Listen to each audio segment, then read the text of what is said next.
Hi students. So this is chapter 2 and chapter 3, Introduction for Coding.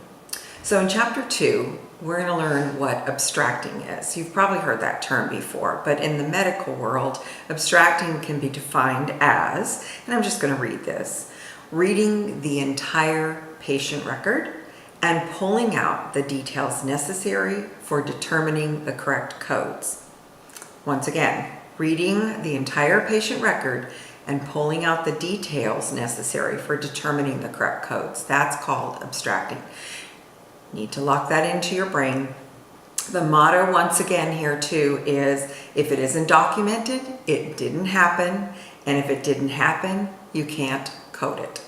So we can't have any assumptions. We can't just think, oh, maybe that's what he meant or she meant. We're just going to interpret what we read. So be certain to read the coding bites, as I mentioned in chapter 1. And this is on the bottom of page 24, and it's on the principles of documentation for the medical record. So in the first chapter, going back to that, we had learned about the why and the what and the how, and now we're going to be required to code all of the conditions that are documented and that are relevant to that encounter. Now, encounter again was the visit, same thing, the visit. So anything that pertains to that particular visit, we're not going to look back through other records and try to code for anything else, just that visit. So for some of the procedures, keep in mind that the minimum is one procedure and one diagnosis code. We have to have a 1-for-1, and that speaks to medical necessity. If we saw the patient and we diagnosed the patient as having such, what procedure did we have to do in order to diagnose them?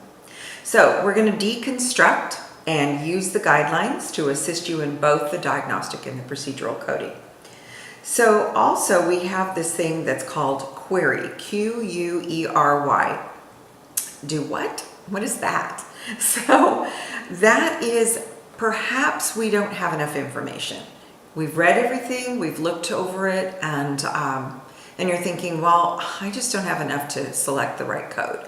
So we call that query, and we're going to ask. So in other words, we're going to ask whoever wrote that note, whether it was the physician or the physician's assistant, we're going to ask them about what might be missing. So don't feel bad if you have to do that. It's important to get the right code. This is how we get reimbursed. So that is, once again, never assuming. So now we move on to the intro for chapter 3.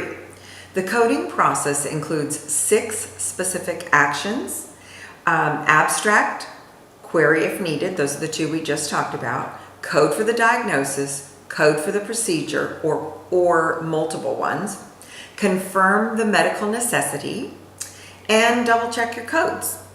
So that's the 6 specific actions. So we saw in chapter 2 that you needed at least one code of an ICD and one procedural code, which I already said.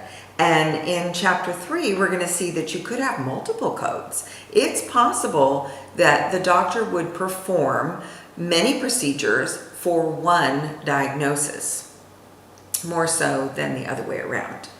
So let me give an example of that. Perhaps someone comes into the physician's office with lacerations, multiple lacerations.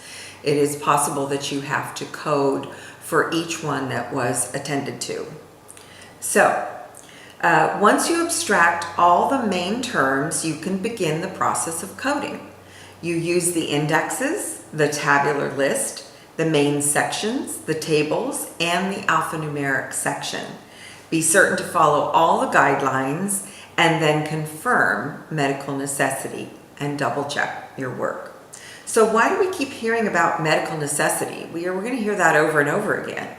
You got it. Without a reason to run the tests, the insurance is going to deny payment.